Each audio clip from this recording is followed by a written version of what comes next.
63% of new audits as of summer 2023 targeted taxpayers with income of less than $200,000. Yeah. We knew that was the case when the Biden administration said, 86,000 new IRS agents? Yeah, They don't need exactly. 86,000 IRS agents for the 10,000 millionaires that exist in this country. For everybody. It's for... Yeah, I agree with Tim there. We're talking about this video is going to talk about Social Security and the IRS auditing, the auditing practices of the IRS, which are very problematic.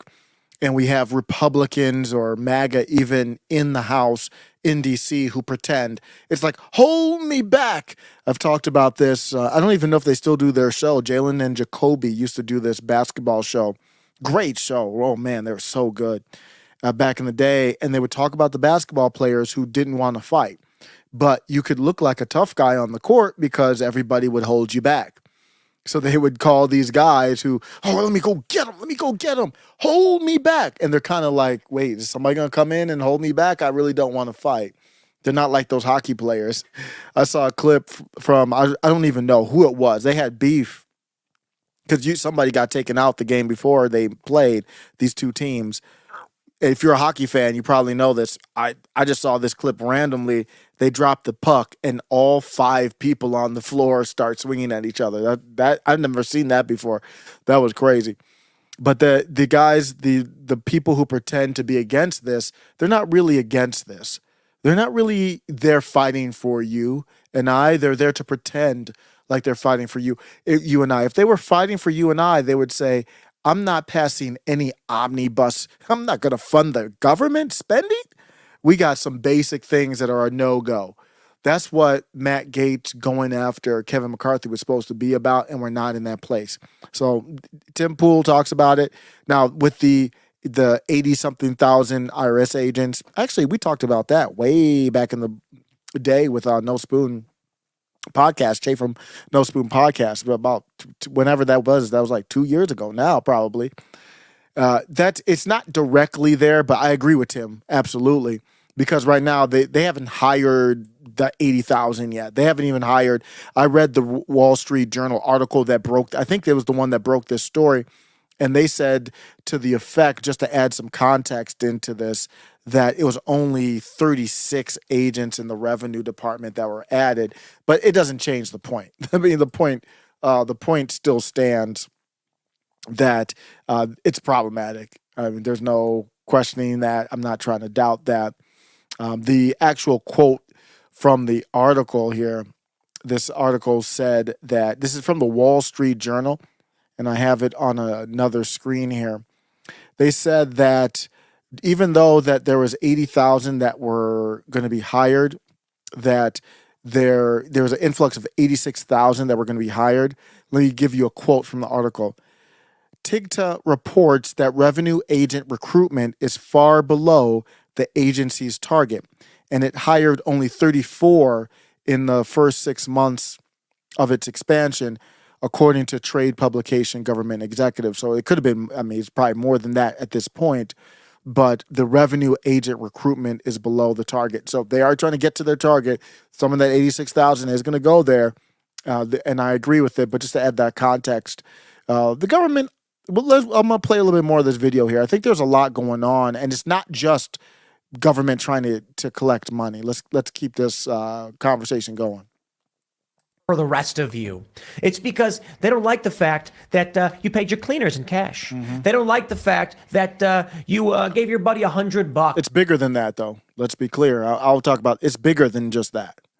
Because he helped you move one day. Hey, man, that's taxable income right there. And they're going to hunt you down and they're going to extract every penny. Because here's the thing.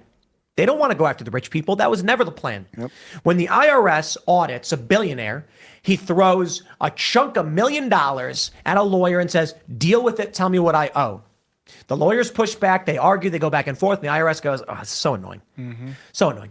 The IRS knows, hey, man, the real money is not getting one big investment. Nope. The real money is attacking the weak who can't fight back. Well, the real money is in getting the big investment, but the problem is it's very hard to get.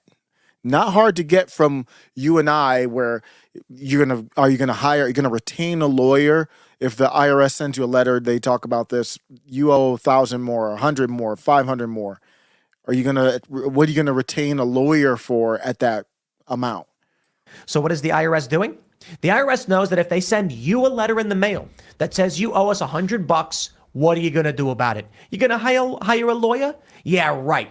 They know that I love how he went into the mobster Italian mob voice, because that's what the government's acting like. I covered this way back years ago on the channel, but yes, that was always the plan. That's always been the case. This is nothing new. They've never wanted to go after these high, dollar guys. you're going to sit there and say it is cheaper to pay the money. That's lawfare, effectively. 86,000 IRS agents. This is what it's for, to tax the poor. So it is lawfare, but it's a bigger picture than, I don't believe they got into this. I don't remember them getting into this take that I have from it for this. It's getting into personal finances at a deeper level.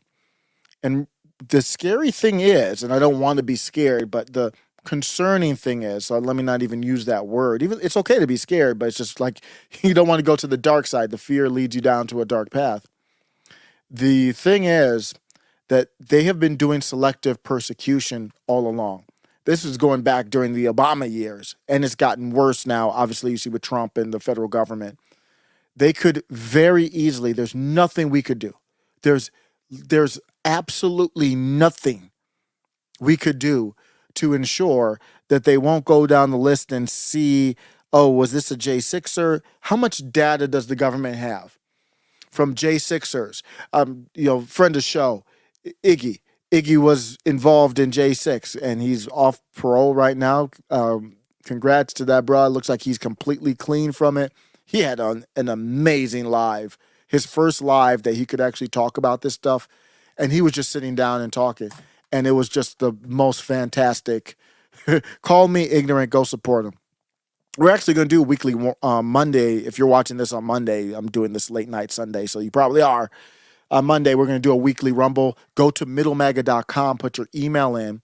And every Monday, I'm going to put the monthly Rumble on middlemaga.com. So just go to the website, but put your email address in the top right, and I'll send you a notification. That's the only email I'm sending right now, is when we're going live with the weekly Rumble, so you don't forget. But you see the problem here. If you can do selective persecution from the federal level, then they can go and say, we've got data.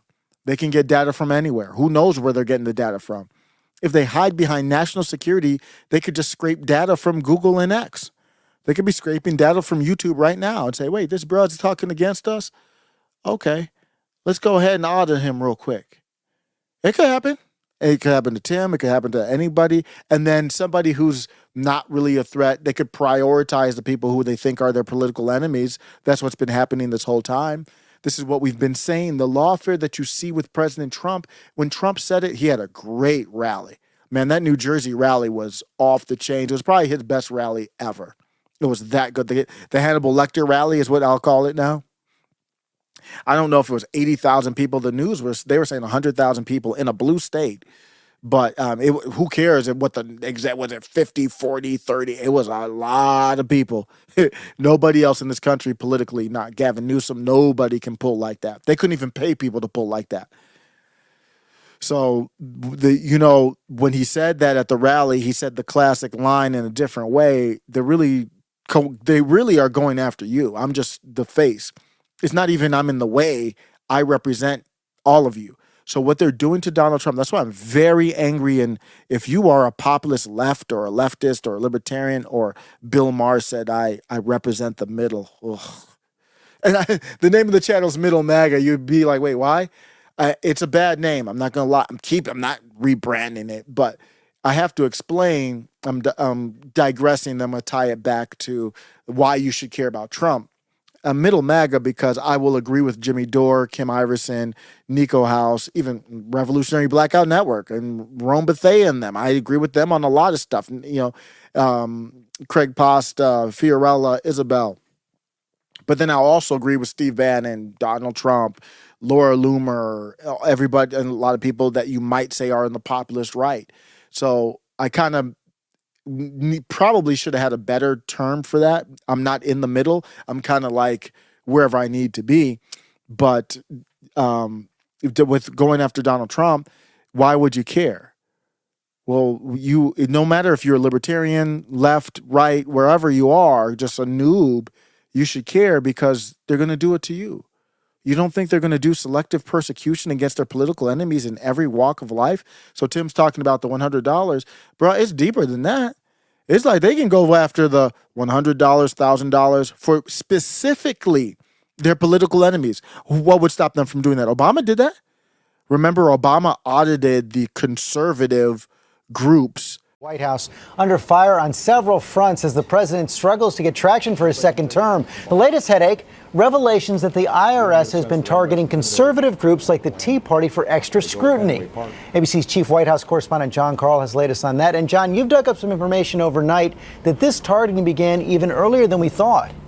That's right, George. I have obtained a soon-to-be-released investigative report that shows that the IRS started targeting Tea Party groups more than 3 years ago, and that among the criteria they used was to target groups that were critical of the way the country is being run. He did that with them. So let me end this segment and continue on. I'm going to break this up again, just like the other ones. If pretty much what I'm looking at now, if it gets 1,000 views, we're going to do other videos on it. So I'm just going to keep reacting to it. If it doesn't get 1,000 views, then it will end up on the cutting room floor. I was going to watch the clip anyway. So it's nothing off my shoulder. Middle MAGA.